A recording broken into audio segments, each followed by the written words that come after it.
Indian music industry के आसमान में कई सितारे चमके हैं। कुछ हमेशा के लिए अपना नाम कर गए तो कुछ थोड़े समय के लिए चमक कर ढल गए। कुछ ऐसा ही हुआ है लंबे समय से लाइमलाइट से दूर रहने वाली सिंगर अनुराधा पौडवाल के साथ। एक समय था जब अनुराधा पौडवाल को बॉलीवुड इंडस्ट्री की अगली लता मंगेशकर कहा जाता था, लेकिन शायद किस्मत को कुछ और ही मंजूर था। अनुराधा के एक गलत फैसले की वजह से उनका पूरा करियर बर्बाद हो गया। आज हम आपको अनुराधा की जिंदगी से जुड़ी कुछ ऐसी ही बातें बताने जा रहे हैं जो शायद कम लोग ही जानते होंगे। अनुराधा पौडवाल का जन्म 27 अक्टूबर 1954 को कर्नाटक के करवार में एक कोंकणी परिवार में हुआ था, लेकिन उनका पालन पोषण मुंबई में हुआ था। उनका रुझान शुरुआत से फिल्मों और संगीत की ओर था। 1973 में आई फिल्म अभिमान से अनुराधा पौडवाल ने हिंदी सिनेमा में कदम रखा। फिल्म में अमिताभ बच्चन और जया भादुड़ी मुख्य रोल में थे। अनुराधा पौडवाल ने फिल्म में जया बच्चन के लिए एक श्लोक गीत गाया था। यह श्लोक उन्होंने संगीतकार सचिन देव वर्मन के निर्देशन में गाया था। इसके बाद अनुराधा ने 1976 में फिल्म कालीचरण में गाना गाया। उन्होंने सोलो गाने की शुरुआत फिल्म आप बीती से की। फिल्म का संगीत लक्ष्मीकांत प्यारेलाल ने दिया था, जिनके साथ आगे चलकर अनुराधा ने और भी कई प्रसिद्ध गाने गाए। फिल्मों के गायन के साथ साथ वो स्टेज शो भी करती थी। किशोर कुमार के साथ उन्होंने करीब 300 स्टेज शो किए।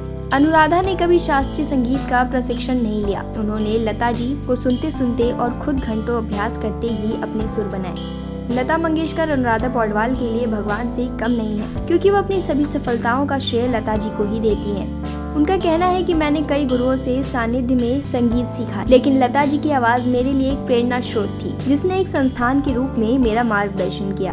उन्होंने कई संगीतकारों जैसे राजेश रोशन, जयदेव, कल्याण जी और आनंद जी के साथ भी काफी काम किया।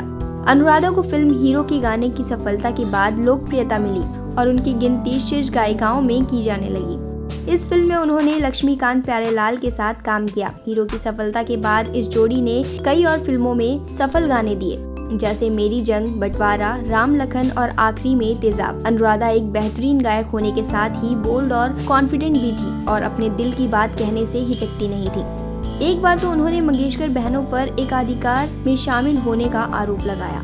इसके कारण उन्हें कई परेशानियों का भी सामना करना पड़ा, क्योंकि उद्योग के संगीत निर्देशक लता मंगेशकर और आशा भोसले को क्रोधित नहीं करना चाहते थे और इसलिए वो अक्सर अनुराधा पौडवाल से बचते रहते थे। इसके कारण अनुराधा ने काफी प्रोजेक्ट्स गवा भी दिए। लेकिन गौर फरमाने वाली बात यह है कि जिस तरह मंगेशकर बहनों को सभी गीत मिलने के कारण अनुराधा क्रोधित थी, उसी तरह आगे चलकर अलका याग्निक को अनुराधा के कारण अपमानित महसूस होना पड़ा।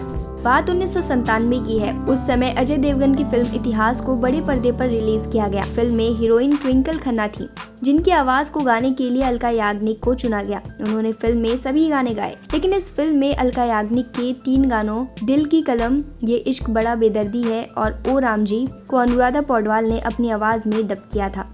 फिल्म उद्योग में इस तरह से गाने को डब करने का मतलब है कि पहले जिस गायक गायिका ने अपनी आवाज दी है, उसकी आवाज या तो हीरो हीरोइन से मेल नहीं खाती या फिर संगीतकार, निर्देशक और या निर्माता से कोई विवाद चल रहा होगा। आपको बताते चलें कि यह पहली बार नहीं था जब अलका याग्निक को संगीतकार और निर्माता के इस रवैये से निराश होना पड़ा। 1990 में आई फिल्म दिल में भी अलका के गाने को अनुराधा पौडवाल की आवाज में डब किया गया।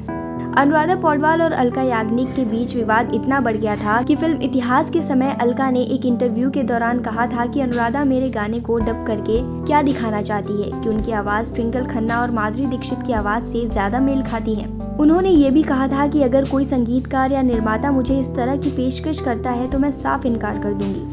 अनुराधा अपने करियर के चरम पर थी और उन्होंने इसी दौरान अरुण पौडवाल से शादी की, जो एक संगीतकार थे और एस.डी. बर्मन के सहायक भी थे। लेकिन अरुण पौडवाल की एक दुर्घटना में मौत हो गई। अपने पति के असमय मृत्यु से वो बुरी तरह टूट गई। अनुराधा और अरुण पौडवाल के 2 बच्चे आदित्य और कविता हैं। गौरतलब है कि पिछले साल सितंबर में किडनी फेल होने से उनके बेटे आदित्य पौडवाल का भी निधन हो गया। अरुण पौडवाल की मौत के बाद अनुराधा का नाम गुलशन कुमार के साथ भी जोड़ा गया था। कहा जाता है कि अरुण पौडवाल की असमय मौत हो जाने के बाद अनुराधा पूरी तरह अकेली पड़ गई थी। वो अकेले ही दोनों बच्चों की जिम्मेदारी उठाती थी।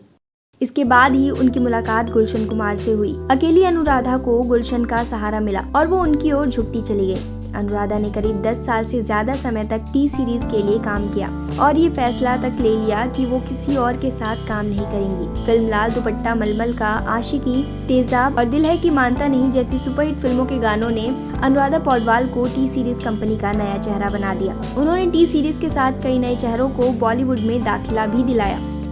इनमें से कुछ हैं उदित नारायण, सोनू निगम, कुमार शानू, अभिजीत, अनु मलिक और नदीम श्रवण।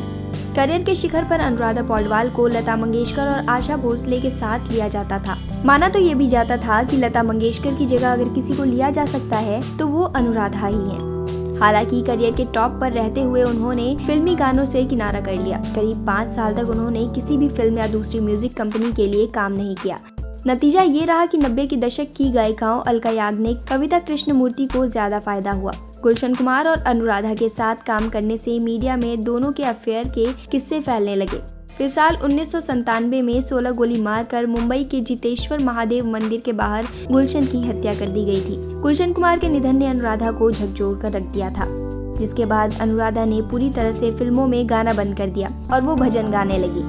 केवल भक्ति गीत गाने से धीरे धीरे उनका करियर ढलान की ओर चला गया। कुछ समय तक काम करने के बाद उन्होंने एक विश्राम ले लिया और 5 साल बाद फिर प्लेबैक सिंगिंग में आ गई। तमाम ऊंचाई और जिंदगी की गहराई देखने के बाद भी अनुराधा पौडवाल ने गायकी से कभी मुंह नहीं मोड़ा। आज भी इनकी आवाज में भजनों को सुन मन शांत होता है। अनुराधा जी ने देश के सभी बड़े कलाकारों के साथ काम किया, चाहे वह पंडित जसराज हो या गुलाम अली जी। भक्ति संगीत में तो उनका कोई मुकाबला ही नहीं कर सकता। उनके भजन सुनकर कई घरों में आज सुबह होती है। हरि की पौड़ी हरिद्वार में आज भी उनकी गाई गंगा आरती से ही आरती की जाती है।